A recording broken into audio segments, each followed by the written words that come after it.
Alright, day 4.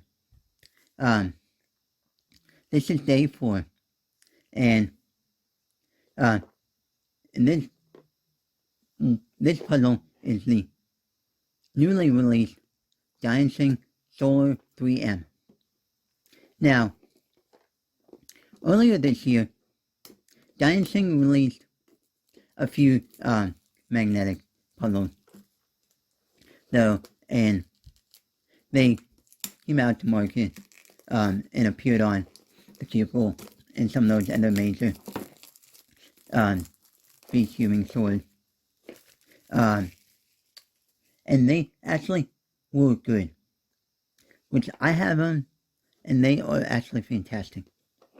Though, and then, with that said, dancing had this weird, somewhat unknown history that a lot of cubers nowadays, if you've been cubing like in the past 4 or 5 years, you probably don't know a lot about dancing. Is that back in like 2007, 8ish, around the time I started cubing, dancing had made some good 3x3 that were like really dirt cheap and affordable. No, which they were like about maybe $2 to $3 a piece. No, let me get this open first. And so, those 3x3 were good. They had printed on stickers, or what we call back then painted on, something like that, which eventually those colored stickers would rub off and fade off over time, though. And yeah, but these cubes were like cheap enough, good enough for modding. And so, there was a few different models. There was a mini 45mm one, a 57mm one, with 2 different model variants, which were close enough being the same, though. And Dancing also made a wide variety of other puzzles, like 4x4 through 6x6. Maybe thinking, what, 6x6 back then? Yeah, it was a clone of the V-Cube, but it was a real pillow 6x6, which, yeah. No, I never got in it, though, and Dancing also made a bunch of other clone puzzles, though, which was like taking existing puzzles and just taking their design and slapping the logo on it, giving them out like that. And they were being produced in the Dancing factory. It was like they had 4x4 that was like basically clone of the Rubik and the Ising at that time. You know, the most other popular 4x4s at the time. 5x5, Ising clone, Rubik's clones, whatnot. So, same as with 2x2 and whatnot. And there's a whole bunch of other stuff with shape mods, which were clones of methods, and even some others. And this whole history was kind of shady. But some of the puzzles were good, some of them were not. So, and then they kept doing that over the years, releasing new models of 3x3 that went under the radar, and some other new models and stuff. And then, like 2014, 15, something like that, they released the world's first stickless 5x5, which was meh. It was not a really good speaking, though, and then, for the most part, they've been under the radar. Most of the, like, shape mods were, like, they're out there, and you can buy them, but for the most part, the speed cube, like 4x4, like 2x2 through 5x5, was meh. not really that available, though. And there's some decent puzzles around there, 2015, something like that, 2017. But a lot of them were like China only, went on the radar. So there was also some GAN clones and whatnot. But with earlier this year in 2021, that with the release of the new magnetic cube was a big comeback from Dancing. And yeah, as of doing some first turns of this, wow, it's actually good, though.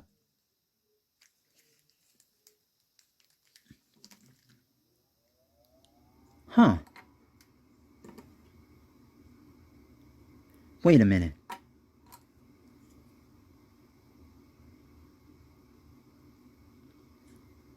This looks oddly familiar. I think I know I've seen this design before. Let me double check this. Yeah.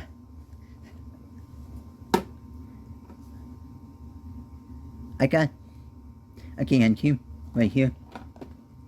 No, and let me just see this.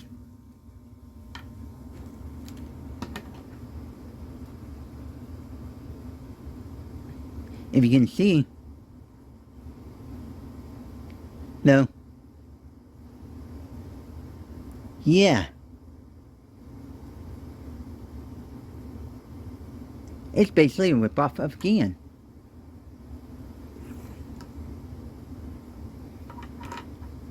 No, but let me just see this.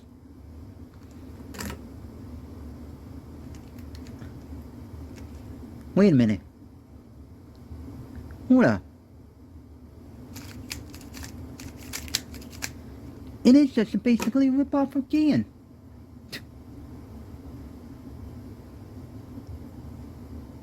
Yeah. So they took, like, the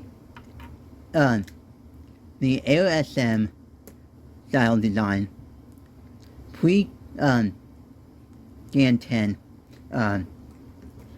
design, and basically, yeah.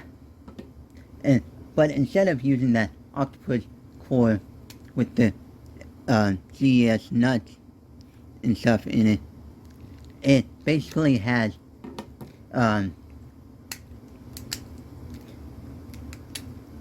like this screw, dual adjustment screw spring system, though, if you can focus.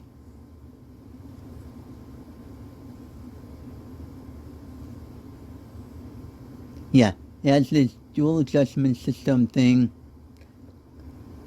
though, which is somewhat confusing to see. Though, with basically screw, though, and it has these additional center caps, or centers, though, which, yeah, I don't understand what the point of these additional centers are. No. Let me just take off one of these caps and see what in it. Okay. Yeah. I don't see the... I think that's... Huh.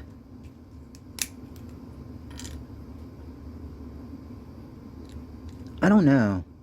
After looking at the accessory box and see what else it has in it. No. Which I know that the accessory box has more instructions on what this deal is with these centers and all this other stuff. And it also has solution booklet. No, which a thing that's a straw.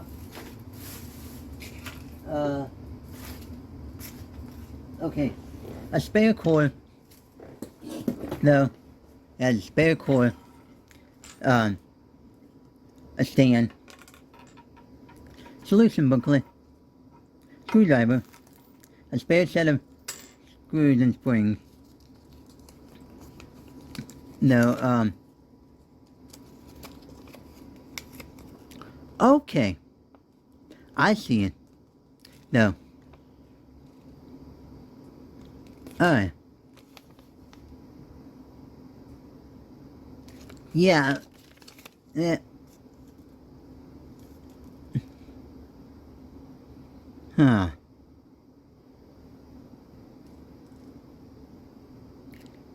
okay, that doesn't really explain what the stock, um, screw spring setup is. No, what's that I am questioning about. No, literally. But overall, this actually feels decently good for what it is.